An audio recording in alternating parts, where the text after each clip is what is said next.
guys, and welcome to Coach's Eyes Only. We're back on track to giving this thing a regular punt every week.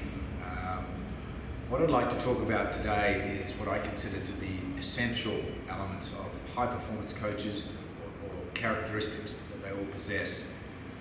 One in particular that I think is very important if you're coaching people is that you make the training that you do more demanding, both mentally and physically, than the threat that you're preparing for. Because you really don't want to wait till the street to find out what your physical and mental limits are. It might be too late to learn on the job.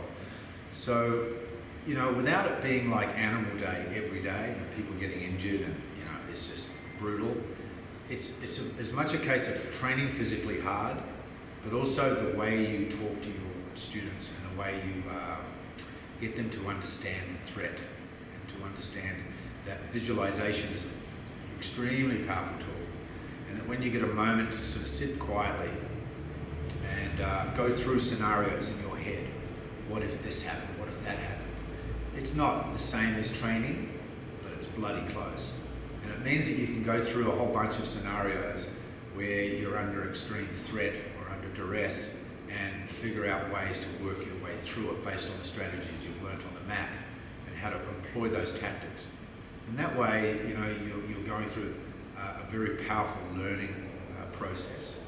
And then on the mat, make it as hard as possible. Make it as hard as possible before it gets to the point where it's reckless or dangerous. Okay, it's an extreme sport. There will always be in a collision sport like this injuries or impact injuries at some point. Minimize those to the best of your ability, but realize, it's not a school for deportment. It's a Kung Fu school. It's a gladiator school. We're trying to teach a discipline. And if a student is threatened or attacked on the street and they don't have the capacity to defend themselves because we're putting them in cotton balls, then, we're doing them a disservice. That being said, high level of awareness on the mat to make sure that everyone's as safe as possible. But try to make the training, as I just said, harder or more difficult or more challenging than the threat that they're preparing for. Because the street is not the place to find that out.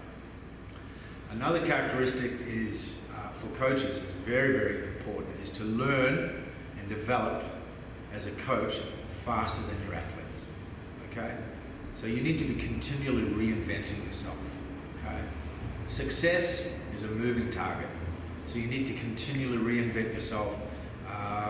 If you have the capacity or the opportunity, to surround yourself with great coaches, go to seminars, go to coaching seminars, and learn the latest techniques that has proven to be successful, and modify and employ those techniques for your own mat. That's very, very important. I mean, the point of this whole talking head video is to give you as much information as possible to continue on as a coach regardless. But don't just think of this as the be-all and end-all. Continually reinventing yourself as a coach, going out there and learning new skills, finding out what the greats are doing, and listen carefully, read, watch videos, go to seminars. You have to invest some more time back into yourself as a coach because it pays dividends on the mat. And at the end of the day, the only thing that really matters here is not ego-based. It's all about the athlete. It's all about your student. How can I give my athlete more value? How can I create an environment that's more nurturing? How can I get more out of my students? How can I give them a better opportunity to perform as an athlete or as a person in life? Okay?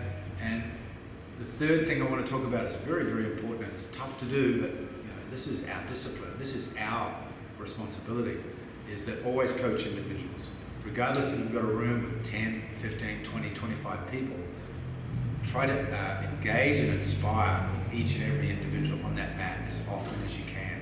You may not get to everyone at that level every time, but make a mental note of who you need to speak to next time they come in. And make that engage and inspire. It's very, very important.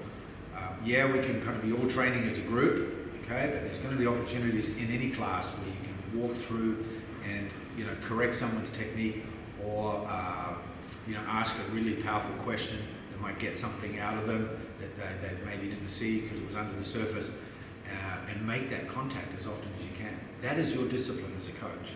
Yours is not to stand there and phone it in and just sort of yell bark commands and instruct. You're a coach, which is different. You need to be asking questions. You need to be making eye contact. You need to be engaging and inspiring at every opportunity, because that's your job description. That is your career path. If you choose it, that's how much effort you have to put into it. Okay?